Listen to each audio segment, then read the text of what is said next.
Hey, what's going on, guys? We're back with the PowerPoint content. Let's go!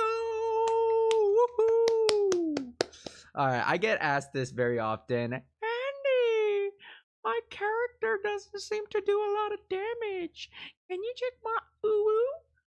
So then I checked the uwu, and it's pretty decent. Hence, I made this wonderful PowerPoint to explain why you aren't doing damage in Lost Ark by Mr. No Edit Andy.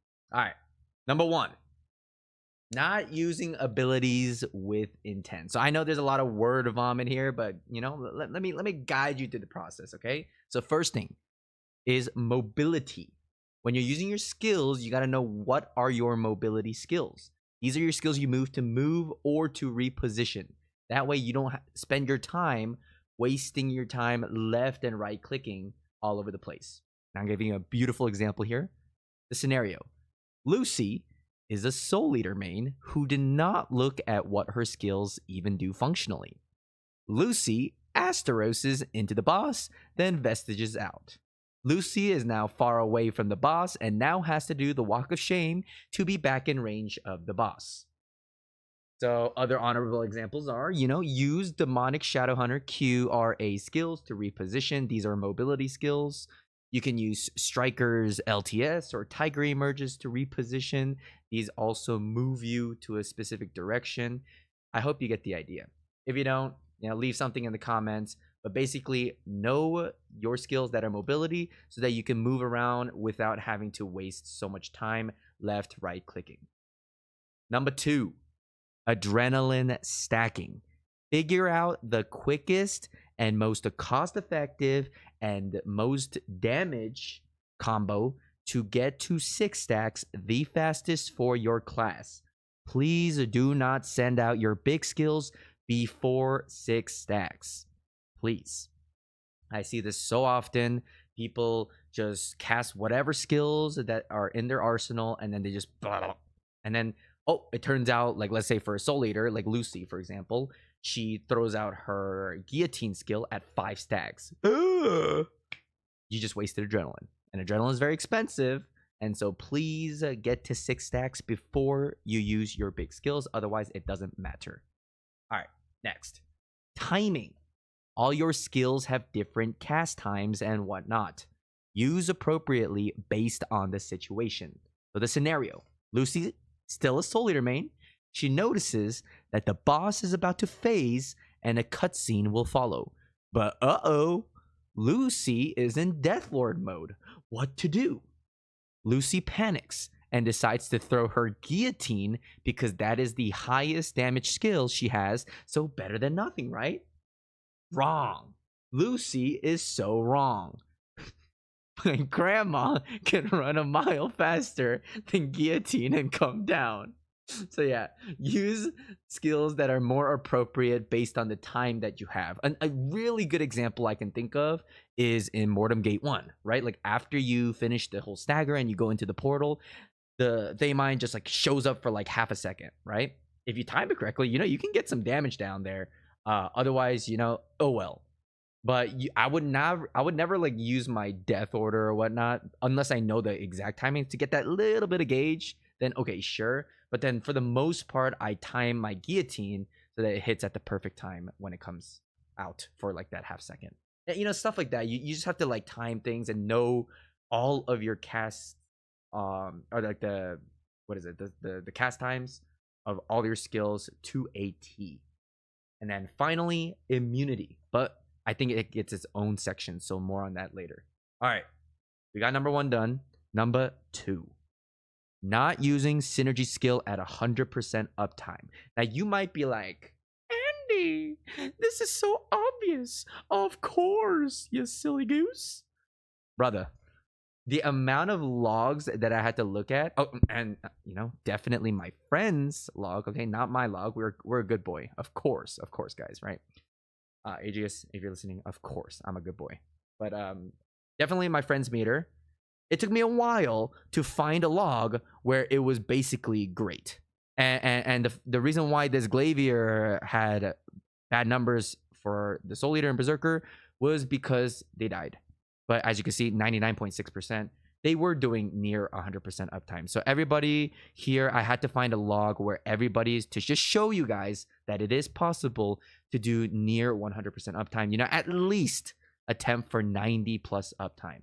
Okay, I saw so many logs where like an Aeromancer was doing like 40% crit synergy, or an Artillerist was doing 60% under 6% synergy. You know, like these are unacceptable. So make sure you look at your, or, you know, like look at your friends' logs if you have them. Or I even think in the in-game, like you can possibly look at it. I'm not exactly sure here.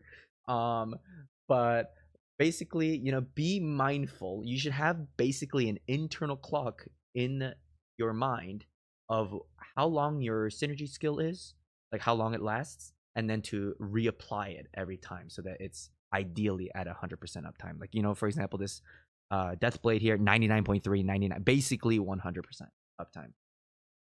All right. Obvious, but number 3, not knowing your immunities. So I think there's a little bit of confusion that some people have here between paralysis versus push. Paralysis is when the patterns flinch you. It will just flinch your character. So you're still going to be upright, but you're not going to be able to cast any skill. You're going to be like, ooh, ooh, ooh, right? And then push is when you're actually knocked down. So that's when, you know, like those yellow telegraphed skills that you see, that's a push skill. And then there's like status immunities, you know, notorious example is Mortem, where, you know, he lightnings you, and that's not fun, right? And so there's certain skills that are immune to everything, like Awakening and Hyper, right? You can dodge these skills based on that. That's why I use my Awakening for the lightning carousel sometimes, because I just want to like DPS and ignore the lightning. Otherwise, yeah, you have to read all your skills, because when you hover over your skills, you'll be able to see whether it's a paralysis or a push immunity skill, or, you know, nothing. Cough, cough, striker. You know, it is what it is. Not salty, by the way. But yeah, read your skills, know the differences, equals profit. In case you don't still get the idea, here's an example for you. Timmy is doing phase 4 of Mortem Gate 3.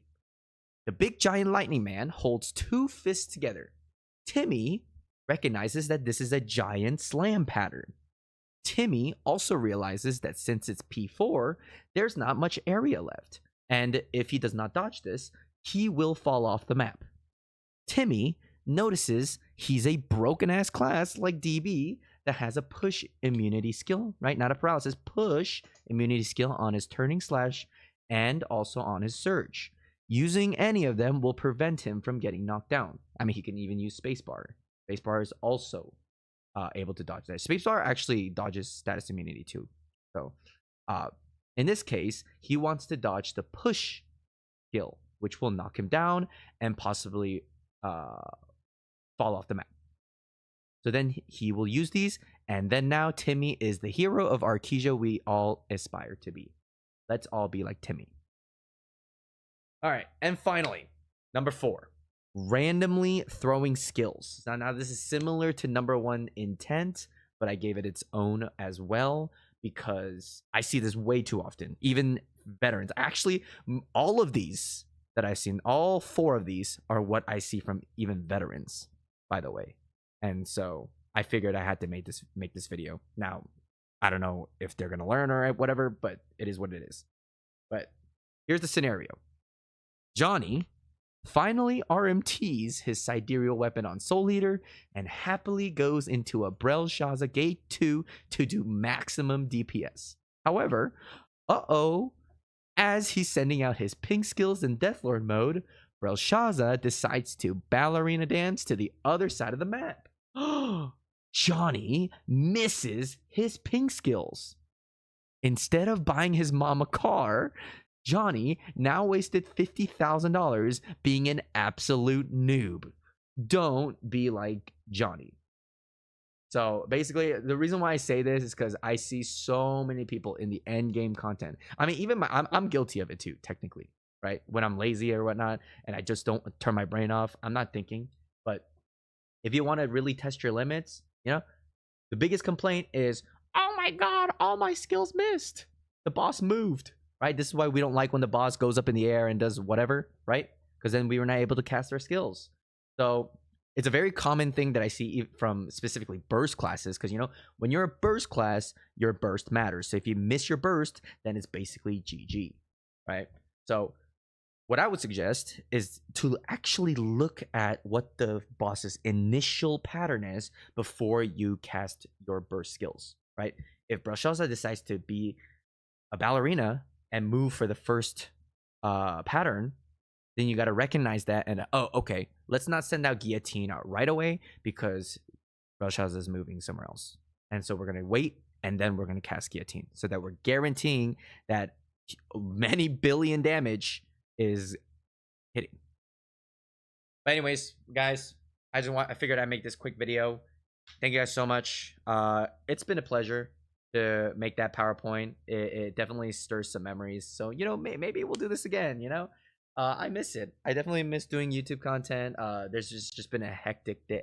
Not hectic day. Hectic past few months. But I appreciate you all. I hope you guys enjoyed this video. I'll see you guys in the next video. Goodbye.